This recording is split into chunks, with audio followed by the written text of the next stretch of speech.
Informativo 658 STJ. Publicação, 8 de novembro de 2019. Direito marcário. Propriedade intelectual. Soja Roundup. Transgenia.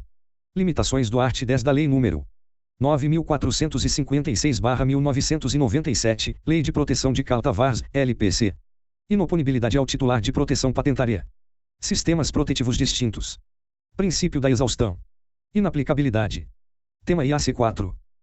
Destaque: as limitações ao direito de propriedade intelectual constantes do art. 10 da Lei nº 9.456/1997 aplicáveis tão somente aos titulares de certificados de proteção de cultivars, não são oponíveis aos detentores de patentes de produto ou processo relacionados à transgenia cuja tecnologia esteja presente no material reprodutivo de variedades vegetais. Informações do inteiro teor.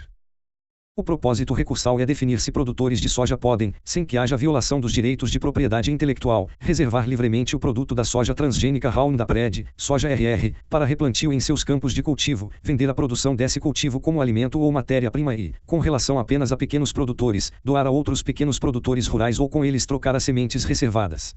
A Lei nº 9.456/1997, Lei de Proteção aos Cultivars, LPC, prevê situações em que, como forma de conferir equilíbrio à exclusividade outorgada pelo certificado de proteção de cultivar, são impostas certas limitações à proteção dos direitos do melhorista.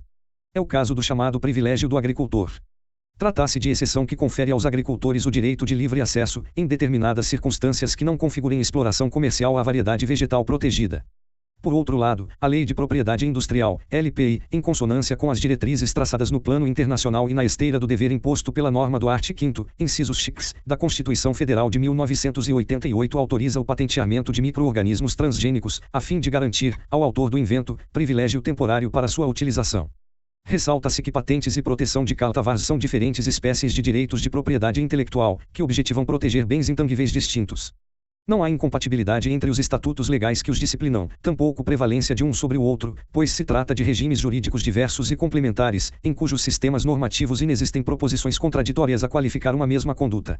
A marcante distinção existente entre o regime da LPI e o da LPC compreende, dentre outros, o objeto protegido, o alcance da proteção, as exceções e limitações oponíveis aos titulares dos respectivos direitos, os requisitos necessários à outorga da tutela jurídica, o órgão responsável pela análise e emissão do título protetivo e o prazo de duração do privilégio. O art. 2º da LPC impede o que se convencionou chamar de dupla proteção. Isso quer dizer que uma mesma variedade vegetal não pode ser protegida simultaneamente por uma patente e por um direito sui generis, tal qual o direito de proteção de cultivars. Ocorre que o âmbito de proteção a que está submetida a tecnologia desenvolvida não se confunde com o objeto da proteção prevista na Lei de Cultivars. As patentes não protegem a variedade vegetal, mas o processo de inserção e o próprio gene por elas inoculado nas sementes de soja RR.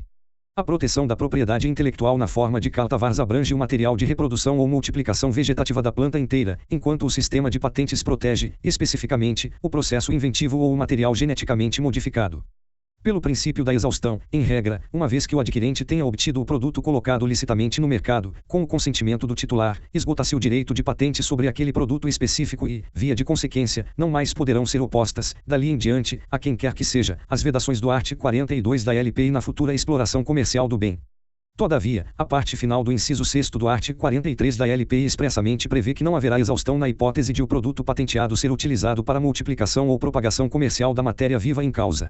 O privilégio do agricultor previsto na LPC, portanto, não é oponível ao titular de patentes de produto ou processo na hipótese de ser utilizada a matéria viva a elas relacionada para fins de multiplicação ou propagação comercial, pois não se trata de limitação estabelecida aos direitos tutelados pelo regime jurídico sobre o qual está assentado o sistema de patentes adotado pelo Brasil.